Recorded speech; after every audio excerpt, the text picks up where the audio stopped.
Hello everyone, my name is Heather and I'm the person behind Happy Puppy Truffles, and today is Saturday, so I wanted to share with you guys another fun little paper pattern that you can print out and enjoy for free and use for any kind of origami project really. This is sort of kind of following along the theme that we did with the Yuzen paper from last week. With that particular model though, I had my little puppy dog in it, and I don't know if maybe some people don't really want that in there and they want something a little bit more traditional.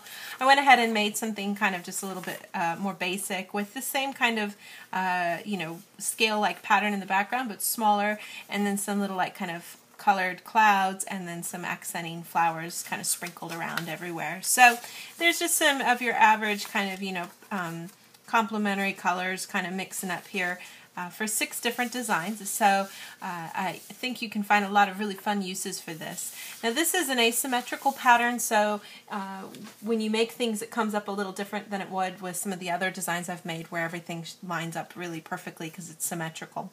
I'm going to show you guys kind of how things turn out by showing you how to make a box today. This is a really simple box and one of the most common ones, and I'll just show you guys how things look with this kind of a paper when you use that kind of pattern. So you can go to my website and download these PDFs, lots of tons and tons of different designs, hundreds I think easily I've gone into now, but just some fun things to share with you guys so that you can have a chance to kind of make your own origami paper if you don't happen to have access to it easily and where you live.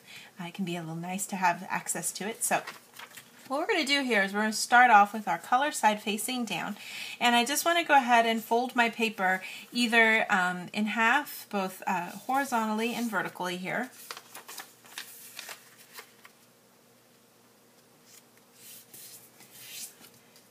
And then once that's completed, open things up, and we're just going to take each of these 4 sides and fold into the center.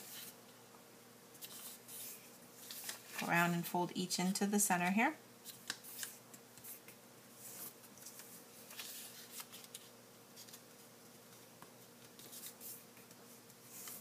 Once you finish folding all 4 of those sides into the center, then I want to go ahead and take and fold 2 of my sides into the center. And you want to try to make sure that you're keeping that other side tucked underneath good. If this kind of sticks out weird, you can double check to make sure it's just folding nicely there to that edge. And I'll do the same thing over here on this side.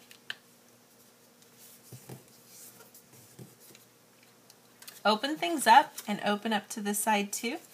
Now on this part I'm going to go ahead and fold back just because this does tend to kind of poof out in a weird way. So I'm just going to fold this back, and you're just folding straight back to the back, and you can kind of keep an idea of going between those 2 creases there.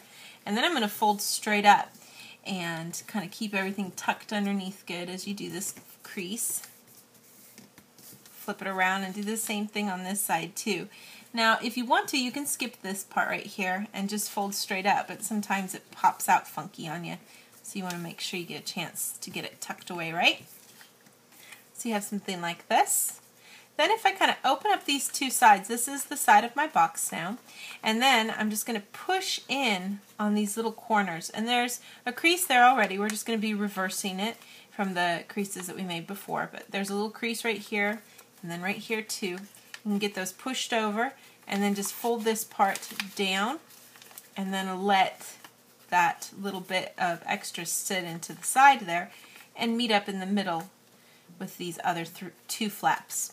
Turn it around and just do the same thing on the other side. Pretty easy little tuck and fold there. And that should give you your finished box.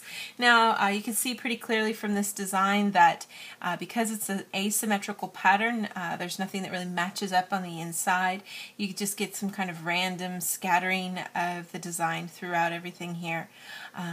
So it kind of just depends on the kind of paper that you're using, what project you're using it for. This can create a really kind of fun, unique little patterned design here, and it will turn out differently depending on which in this case for this box everything will probably turn out the same depending on which way you start off folding, but other stuff you just start from a different side and it can change with an asymmetrical paper. So but that kind of gives you guys an idea of something fun you can do with this particular PDF that you can get for free from my website. There's links all over here. You guys go there and check it out and see if there's any other designs and patterns that you enjoy. And I'll try to bring you guys some more patterns as we go into the new week here. Of course, I'll have another paper pattern on Monday, and then we'll have another traditional paper pattern, design pattern on Friday as well. So thank you guys so much always for watching, and I'll see you next time.